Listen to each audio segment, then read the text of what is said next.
introduce myself again in English. I'm Sacha Beck. I work at the European Commission in the Directorate General for Education, Youth, Culture and Sport. I'll go more in details in a second, but first I will present the agenda. So I will make a quick, very short introduction telling you who I am first, so you know who you are talking to. And then if you want to tell me who you are, it would be great, so we'll see. And I just want to ask about your expectations for this presentation. There will be a little EU quiz. And then I'll very briefly introduce the European institutions. How do they function? Which kind of impact do they have? And then most importantly, I want to highlight which opportunities they are for young people in the EU, what's in for you in the EU. And then I'll talk about the European Universities Alliances, which is a file on which I am working currently. And if you have any question, then I'm happy to hear. And after that, I'll pass the floor to my colleagues here in the office who work with one European Universities Alliance, EELISA. But I won't go into the details now. So my background, who I am, Sacha Beck. I'm originally from France, from Strasbourg. I was in school in France, and then I did the high school across the border in Germany. So I also do speak German. So this is why I don't speak Spanish, unfortunately.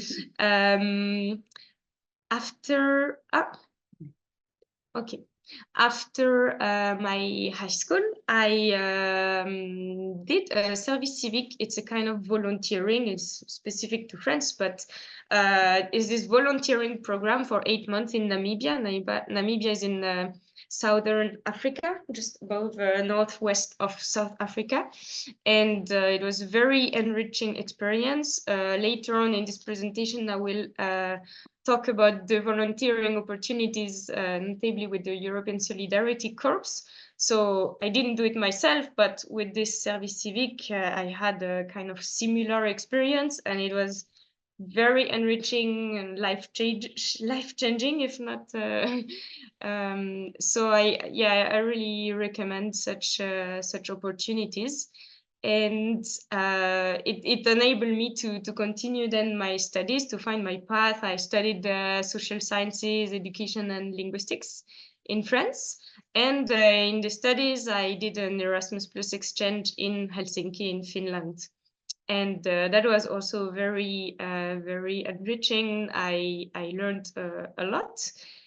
So I did volunteering, and then in my studies, an Erasmus exchange in Helsinki in Finland, where I stayed because I liked it so much. I was working there in a school, and then I studied a master's degree in education. And I left Finland then to come live in Brussels, where I reside currently. I did a traineeship, the Blue Book traineeship at the European Commission. And then I had the opportunity to stay, and this is where I am still working. In the unit dealing with higher education. And just to make it more personal, so you see I'm a human. I don't only work and study, but I love sports, nature, cooking and baking, listening to music. I like to listen to music in foreign languages, also that I don't understand. And I made the students laugh this morning by saying I like noche entero.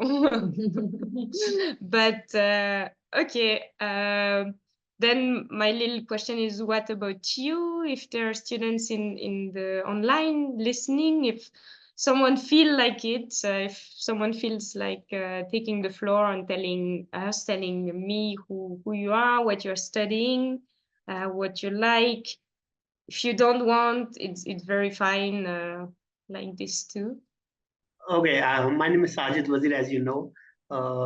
I'm working currently as a product manager here in India. I'm from India, and I have studied master's, bachelor's from here in India. And I was looking for a research degree in Europe. So that's why I thought that I should join this call today. So I missed your introduction in between because there was some technical issue. I didn't know what you said before, but I just sketched up the keywords that you were saying about your background, and I would love to hear more about the programs that you provide to the students, to the international students, and how you can help me to get this opportunity to study in your institute. Okay, perfect. Thank you so much.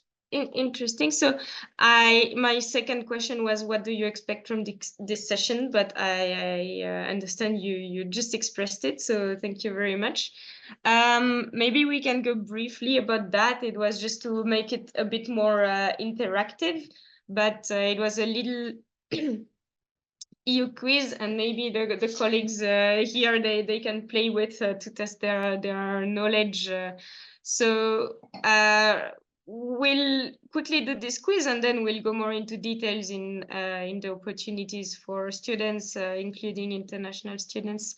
But perhaps, do you know how many countries there are in the EU, Said? It's either 15, 22, 27, or 28. There's a 25% chance. Okay, maybe I continue. So it's 27. 27. Okay. Very nice. Thank you. Indeed, here they are, all in colors. And do you perhaps know which one is not part of the EU amongst those four? Bulgaria, Serbia, Slovenia, or Ireland? Which country is not part of the Serbia? Yeah, indeed. Perfect. Very right. And how many languages, official languages, are there in the EU? It's a bit more 12. Specific.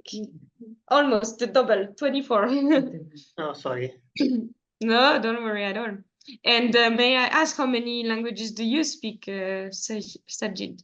I speak almost 10 languages, but most of the, like Arabic, I speak English, I speak Hindi, I speak Urdu, I speak Farsi, which is spoken in Afghanistan, and I speak Bengali, Bihari, and I speak Haryani, Gujarati, and Punjabi as well. Wow, very impressive. Very impressive. Thank you for sharing. So that was the question. And one of the last is, how many inhabitants live in the EU? Also 350 million. Almost 450 millions, tiny bit more. So yeah, here we see the comparison, and Spain is one of the biggest countries indeed. I focus on Spain because we are now in Madrid, and it is also going to be dedicated to a Spanish audience, perhaps Spanish students in the future. So now the last question: when did Spain join the European Union? Is an option very easy to to discover. And I'm sorry, I don't know, but I can guess maybe 1986. Yeah, perfect. Indeed. Here is the list of the countries who joined. So yeah, that's a quick recap. This I already planned to spare you the details, the chronological figure of the construction of the European Union. The main thing I wanted to highlight is that where it comes from, the EU, and it was created right after the Second World War, and it was an economic agreement at the beginning. However, what was at the center, the foundation of this agreement, was peace. No one wanted to live war anymore after the two that occurred in our in Europe, the First and the Second World War. So yes, I wanted to highlight this, to keep that in mind. Also, given current situation around the world, there are many disagreements within the EU, but there are also one thing that we can be proud, perhaps, is this peace that we managed to secure. And yes, I also learned recently that the EU received the Nobel Peace Prize in 2012. So I wanted to share that. Now, very briefly, how does the EU work? Yeah, the main institutions. I am not going to go into the details. I will present briefly the main ones, just to show also where I work, to make a bit more familiar. So on the right, you can see the European Commission, this kind of star shape. It is where I work. Is we call it, let's say, the voice of the EU. Across the street, there is the Council of the European Union, or the Council of Ministers, which is the voice of the member states. And a bit further, you can see the European Parliament, which is the voice of the citizens. And yeah, it's a nice picture of a sunny Brussels, which was not taken recently, I think. And yeah, briefly, this is how EU laws or recommendations are made. So the European Commission, based on exchanges and consultations with experts, we will propose laws that are then discussed with the Parliament, with the Council of the European Union, and they adopt, they amend, or they reject the proposed law. They need to find an agreement, and if so, then a new law or recommendation is proposed. And now we already come to the juicy part. What do you think the European Union does for you? So I'm gonna go also a bit briefly on this ones, because I'm going to have dedicated slides on Erasmus Plus and on the European Solidarity Corps. But just to say that the EU is very active in the field of studies, working, as well as promoting volunteering and giving frameworks to do so for young people. Also in the field of travels, for example, Discover EU, this is something specific. I will come back to this. I also have a dedicated slide, but for example, in terms of passenger rights, if your plane is delayed, or if there are massive or if it's cancelled, sorry, then you can get reimbursed or compensated. If you travel within the EU in case of medical emergency with the healthcare, the European healthcare insurance card, you can get medical assistance. And also with your mobile data, if you travel just across the border, if you're in the north of Spain, for example, or if you go on vacation in Italy, in the north of Europe, you can still use your cell phone as if you were in Spain and not get overcharged. And there is much more that is done. It's very complex to summarize this in a few slides, and I'm also not an expert, but I really want to give this overview. So a lot is done as well to make the European Union participative and to engage with the citizens and also young people. I want to remind of the coming European elections that will take place in June next year. So this is also a perfect way and moment to make our voice heard and to use this right. There is also a lot done in terms of environmental protection, consumer rights and safety, or EU-funded projects such as research projects, and also the EU in the world with the trade agreements or humanitarian projects. And this is just to remind of the priorities of the EU with the Green Deal. So it's basically the priorities: green, digital, and equality. And the next generation EU is the way to manage that, to reach these goals. And yeah, in view of my little introduction on what the EU was funded, let's say, in 2022, and since then, since the Russia's war of aggression against Ukraine, the EU took position and strongly is standing with Ukraine to stand for peace. And yes, now we come to the Erasmus. Yes? No, I was saying, yeah, that's nice. Okay, thank you. If you have a question, don't hesitate to jump in. So now I will introduce the Erasmus Plus program. I don't know if are you familiar with this with Erasmus, Sajid, or not really? Yes, I am familiar with this. Actually, I tried to apply through Erasmus before, but somehow I couldn't make it. I applied in Hungary, BME University. You must know about BM Budapest Technical University. So I got selected, but then because of my job, I couldn't go there. And now I have my time. I'm going to leave this company, and then I will join for further studies or maybe for further opportunities. Okay, but good to know that you are familiar with this program. So just to remind of a little bit the basics, it's open to teenagers, to students, and also for adults from EU and non-EU countries. And it allows to study, train, or to take part in youth exchange in one of these 33 countries.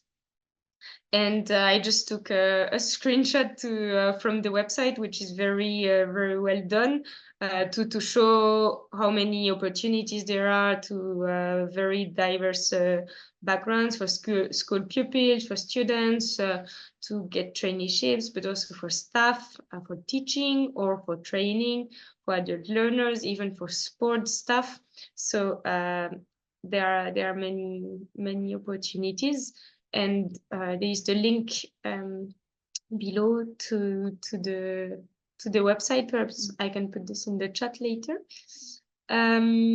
So yeah, for students, I focused here on students because we are at the UPM in Madrid. So just to remind that it allows to study abroad, to also traineeships abroad. And you can also have opportunities in Erasmus Mundus joint master degrees, where you can have a degree by spending 6 months, I don't know, in Poland, then in Belgium, then in Spain, and benefit from this different environments while getting one degree. And there's also a lot of work done in Erasmus Plus for more inclusion, to give opportunities for students with the physical, mental, or health related conditions. And yeah, I just put this very nice star to remind that I did it myself, Erasmus Plus. I can talk from my own experience, but not only. I've heard there are studies saying that, showing that it has a positive effect on later job prospects. It's very enriching, and it contributes to build skills for students as well. So yes, very encouraging anyone interested to look into that. Discover EU. Okay, that might not concern you, Sajid. Since it's recorded, I will still mention it briefly. I was talking to school students before who were very excited to hear about that. So it's an opportunity for nationals or legal residents of one of the Erasmus Plus countries who are 18 years old. So who are turning this when they are turning 18 years old, they can apply and benefit from a travel with either alone or with friends between 1 and 30 days across the EU. And it seems a very nice experience. I never had the chance myself, but I met many people. It's you have to apply. Not everyone gets it, but as you can see, For example, in the March round, there were 145,000 applications and 35,000 young people were selected. So there are chances. So in case you are eligible, I encourage you also to look into these details on the European Youth Portal. I believe that I possess all the eligibility criteria that is being shown on the screen right now, and I would love to apply for that. But the thing is, it's really hard for the students, not only from the international students, because it's really hard to get that opportunity through the Erasmus, because the exams are very hard, and it's very hard for the students to get selected at the end and to have this opportunity. So I would love to apply for the Erasmus Mundus joint master's degree, and I was actually looking forward to it. And these days I'm exploring on the internet about the Erasmus scholarship, and I'm watching the videos on the YouTube and how to apply and how to get selected and what are the things that we need to keep in mind to get selected, and all the things that is necessary to get selected through the Erasmus. I'm keeping all those things in mind these days. So still, but most of the times I hear that it's really hard and it's very difficult for the students to get selected because it's very competitive kind of opportunity for the students. But I think that I believe that I possess all the eligibility criteria, and I have believe in me, and I'm well motivated. I'm grown kid, and I think that I will get selected if I will apply for the Erasmus Mundus joint master's degree. So I would love to apply for that actually, but still most of the times I heard that it is really competitive. Yes, it might be especially for indeed Erasmus Mundus joint degrees, but thank you for sharing and thank you for being so determined. And I believe if you keep pushing and if you're sure yourself that you will get selected, it will happen. And I encourage you to keep that motivation. And just the fact that you attend such an event, I guess it's a good sign. And perhaps you could also get in touch with other, I don't know, through LinkedIn or alumni networks, through people who have done Erasmus Mundus joint master degrees. Perhaps also that were international students to get tips on how they manage to get in. But yeah, there will be also some details at the end if you want to look for more information or yes, but thank you for this intervention. I continue a little bit, but now it's more volunteering. I'm not sure if it's what you were expecting, but I'll go briefly and then we can come back to Erasmus Plus again. So the European Solidarity Corps, it's also a European program that enables young adults to volunteer abroad or at home for a cause that is important to them. There are many different opportunities to participate. There are organizations that are selected, and then there are the individuals who apply, and there is an opportunity to being matched with these organizations. And here is the link as well on the European Youth Portal, and this is for the Spanish context, but I copy pasted here the contact details of the national agency in Spain. And in case of interest, I also invite you to read this Solidarity Corps guide that really explains well which organizations can be part of, what kind of solidarity projects you can take part in, etc. Please share the link with me and I will look into it, because I have searched for this about the Solidarity Corps, and I found that that it is only for the European citizens, international students or international citizens can't apply to that. Is it right, or anyone can apply to that? I'm trying to go back. Sorry. I have studied the article on the Google a day before, I guess. It was mentioned that only European citizens can apply for this, not the international students. I'm not sure about that, but as you said that if I'm also able to apply for this, then I would love to apply for this as well.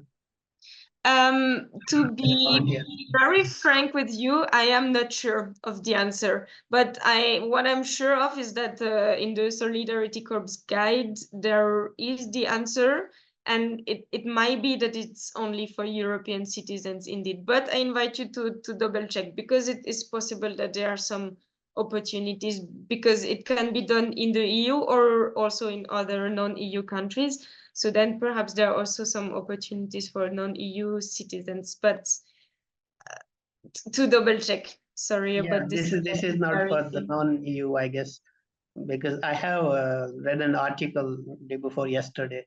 Okay. It was mentioned there. Okay, then thank you for providing this this view. But perhaps I invite you also to consult the European Youth Portal, as I already mentioned, because there are many other opportunities showcase or initiatives that happen in the EU and also beyond on this website. It's full of information, so it's a very nice source to have.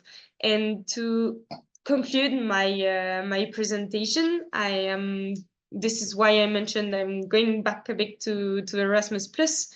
It's the file on which I personally work at the European Commission, the European Universities Initiative.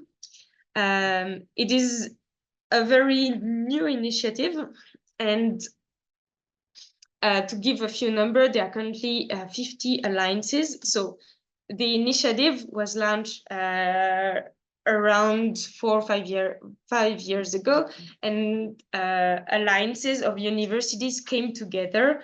So on average, 8 or 9 universities joined forces and create this European Universities Alliance, where they create joint governance structure. They aim to build inter-universities campuses where students and staff can study and teach in the different universities. They create summer schools or joint diplomas. So we were talking about Erasmus Mundus joint degrees. The European Universities Alliances also developed some kind of joint degrees and joint educational activities. So this might be of interest. And yeah, to give this number again, there are currently 50 alliances, and that involve more than 430 higher education institutions across Europe.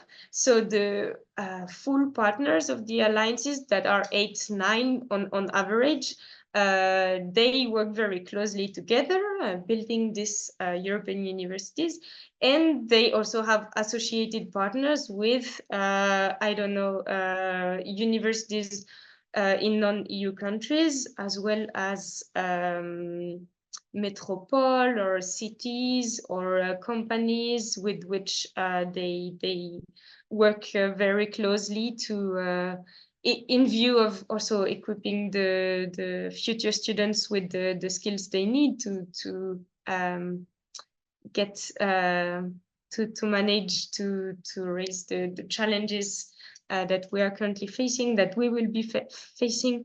So yeah, a little slide to illustrate what I just said, where these European university campuses are developed, with mobility being a big component, and this innovative teaching and learning as well, and flexible learning pathways for students. This is just an extract of our website that I invite you to consult as well. I can put in the chat. I took the example of UFE Alliance because I know that we'll have the in-depth explanations about another alliance, EELISA. But yes, for example, here you can see we have this nice tool on our website with all the universities that are involved in this specific UFE Alliance. And yes, here are some other links about how to get more information about the European Union, what is InfoEU, and how to follow us or get in touch with European direct centers. Yes, here it was also for the students earlier. In case you're in front of your laptop and have your phone, you can scan this QR code or just remember these names where you can follow information from the European Commission and also on Erasmus Plus. So now it was pretty interactive. You were able to ask questions, but if you have another one, I also try to write the tiny Spanish. I know, tienes una pregunta, but maybe it doesn't apply here. Or maybe another student connected. If you have any question, please don't hesitate. My question is, how easy is for students to apply for one of these programs? Is it difficult? Is it easy to go through the web page and to make the applications? How much paperwork is needed for any student to apply to some of these programs? Not the Erasmus one, which I think is more common. It's better known. But for example, the Solidarity Corps, which is the first time I hear about. Could you say how easy is it for a young person to apply for it? Normally, we always try to make it the easiest possible. Then we have also some constraints where we need to follow this or that procedure. For the European Solidarity Corps, I will put the link in the chat. So normally it's pretty easy, and there is also there must be a step-by-step explanation on how to do it. And you have to register on the European Youth Portal and then go through, like, there is the choice, I am an individual or I am an organization. And then if you're an individual, you select this, and then you'll be explained which information you need to enter. And then based on your interest as well, you can see different organizations to who you can contact perhaps, or see if there is a match and where you could perhaps do your it is most of the volunteer type actually. What I have read, it is actually if you want to join as a volunteer, so you can go through that website. This is what I have searched on the Google, and then I was going through the application. I filled the details, all the information there, and at the end, when I was checking the privacy, so it was mentioned that you must be European student, you must be citizen of Europe. So it is kind of volunteer, most of that. Okay, thank you for double checking and for confirming that, Sajid. So sorry about that it's not open for you in this case, but good to hear that you could at least quickly find the information, and it was well explained. And then to come back to your question, Alberto, about how easy it is to apply to other programs, perhaps also in mind the European universities. I guess it depends of each alliance.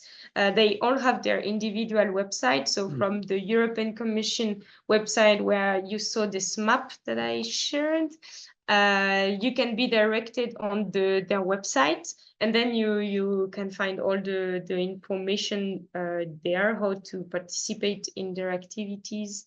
And I imagine, hopefully, just like the Commission, everyone is eager to make it the easiest as possible for students to participate. So maybe now I can pass the floor to our colleagues to tell us more very concretely what is an alliance and what is the EELISA alliance. Thank you so much, Sacha and Alberto, for the introduction words and for the presentation, Sacha giving us the overview.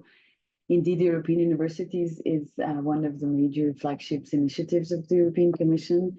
And here with Alberto and the team, we are really happy and proud to be part of it now in the second and rollout phase of EELISA European Universities that I will share slides really quickly. So what it is EELISA, what it stands for. So to start, I would like to share with you a small video.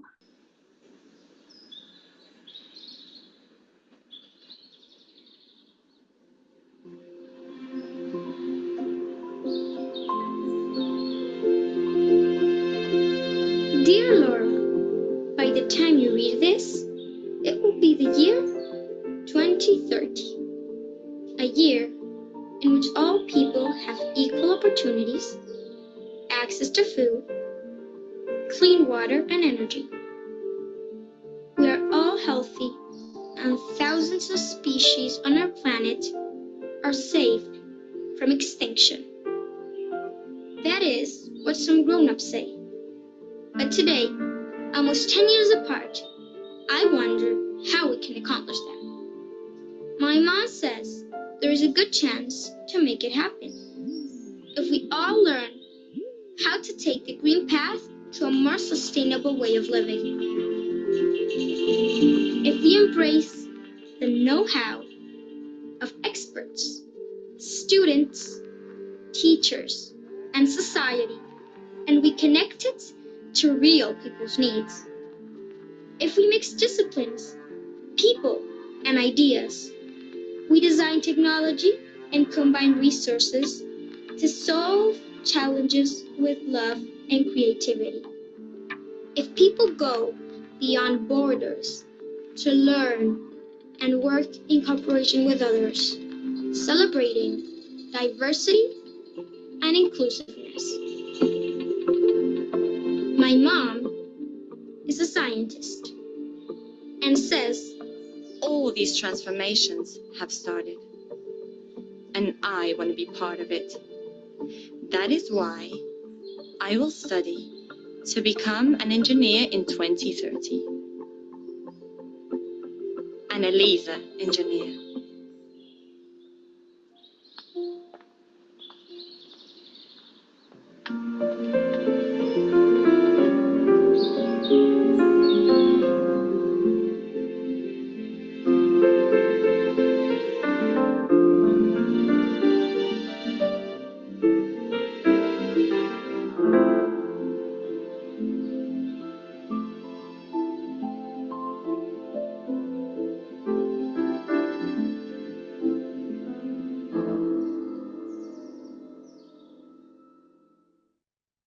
So brought by the voice, sorry, I have the YouTube, this is on the YouTube channel, and I have to get back to the PowerPoint.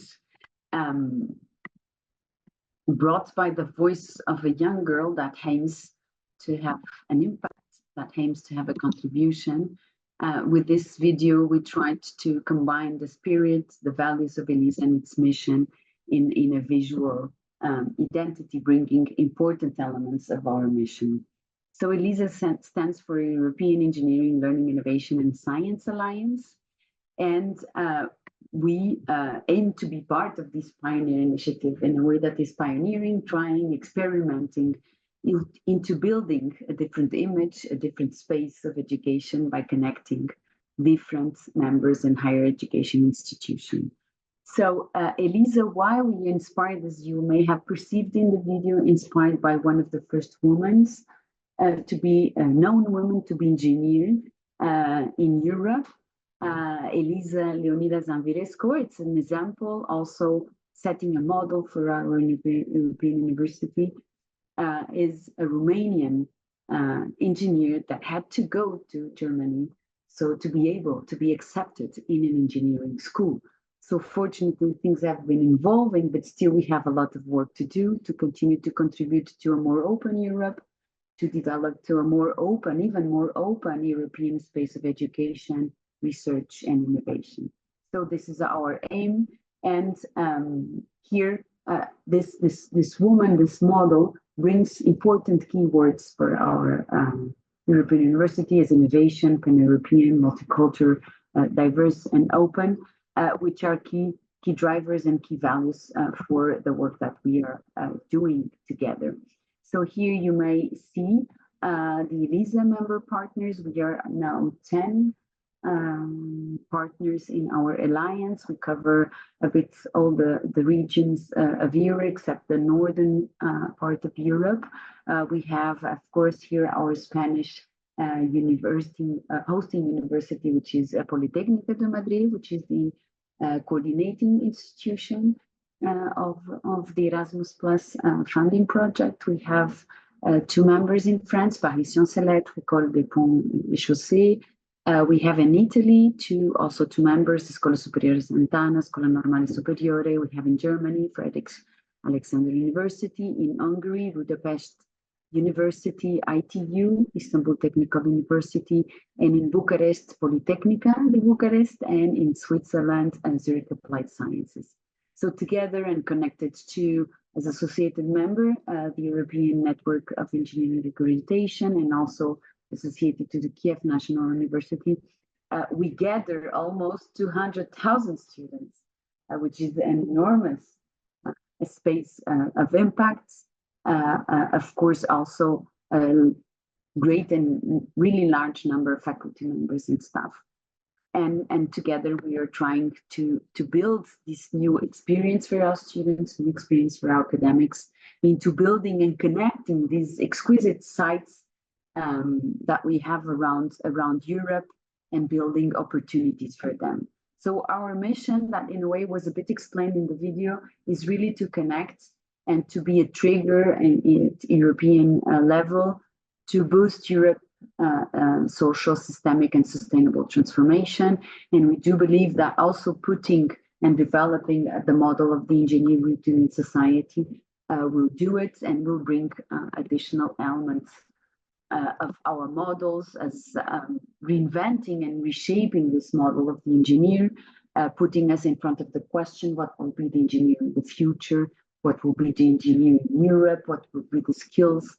How can we bring more interdisciplinarity? How can we connect engineering fields, human sciences, social sciences, and how can we bring the interdisciplinarity pillars of their education so that we are able to create more impact, and connected to UN Sustainable Development Goals and the 2030 Agenda. EELISA wants to orient its common mission and common strategy towards also creating impact while educating, while researching, and while innovating. So the pillars of EELISA, we may summarize them in 3 main pillars. The first of all, which is the center of how we work and how we put our mission into practice, are the EELISA communities, which are really the first common space, open space for collaboration and impact. These are our interdisciplinary learning and multi-actor collaboration spaces in which we tackle real-world challenges. In these communities, we can gather academics, staff, researchers, students around complex and transversal topics that need interdisciplinary teams. A second pillar is what we call EELISA recognition frameworks and joint education, in which we have developed specific recognition innovative formats, which are the EELISA supplement that recognizes the students' mobilities around the alliance, EELISA credentials that recognizes the students' commitment and innovation and impact capacity around and framed with UN Sustainable Development Goals, and EELISA degrees and EELISA European Engineer model that will frame our joint, new joint degrees in engineering, and puts together the pieces that we think are important to build engineers of the future, as sustainability, digital skills, transversal skills, ethics, apart from a strong scientific pillar and basis. And our third pillar is connected to our joint capacity to do research, to do innovation, and to connect our ecosystems, and also to train our staff, our academics, and our students into having more innovation and entrepreneurship capabilities. So for this, we are combining, of course, the opportunities that Europe bring to us. So the Erasmus Plus is a pillar fund for this initiative.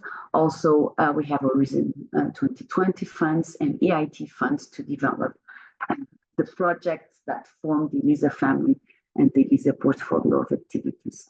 So really quickly, here you have in a nutshell in this slide a summary of what are our EELISA communities. This is quite important for us because here, without any drawbacks or limitations or internal regulations, we have built an open space, quite flexible and innovative for creating impacts and creating new opportunities for the students.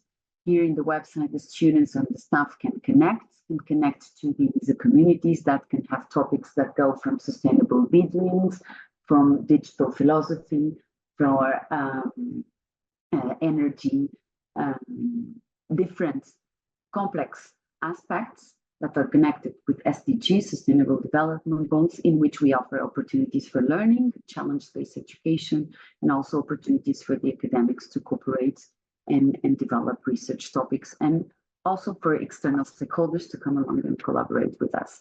So here in the website, you may find many opportunities, many activities, and you can, of course, enroll. Here's some of the activities. For example, the first hackathon that was made after pandemic was here in Madrid, in which we have UPM has hosted an hackathon with academics from different EELISA members and students coming around that were working around mobility solutions around the city of Madrid and working hands-on in Madrid's Príncipe Pío train station and neighborhood. Also another hackathon that occurred in the think tank that was happening in the European Space Agency in collaboration with the ESA in supporting the ESA into putting together a roadmap to reshape and refurbish the site into a more sustainable campus. So these are opportunities to tackle real, tangible problems that need interdisciplinarity and needs innovation to be tackled in. So these are major opportunities for mobility for our students, but also for academics that have to sit together to build these hackathons and offer opportunities for the students. In terms of recognition, I will go really quickly. This is important for us because this is also new forms of recognizing what the students are doing around Europe.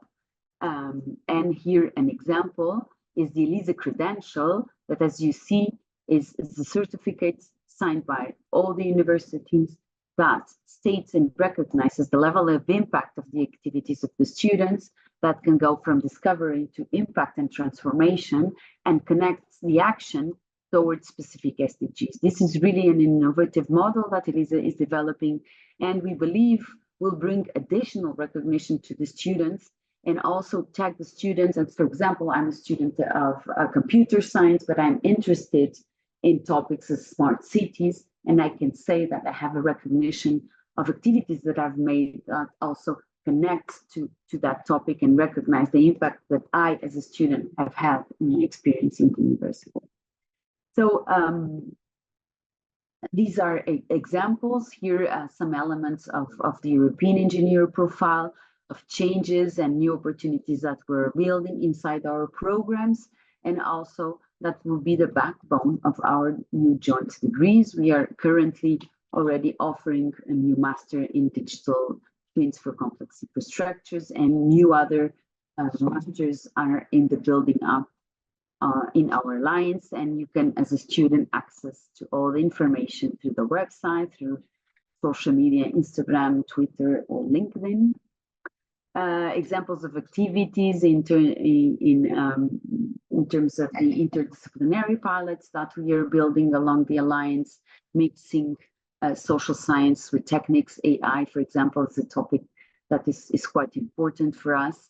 And these opportunities, you can access through them in our communication and dissemination channels. But these are just examples that I bring here. I will not develop the third pillar, but in the website you can also access on these informations. Thank you for your time, and of course, if you have any questions for the ones that are maybe following asynchronously the recording of the session, you can write to EELISA info, or you can connect to us through social media, or the ones that are here with us today. You can, of course, ask your questions. Thank you. Thank you so much for this summarized presentation of our Alliance.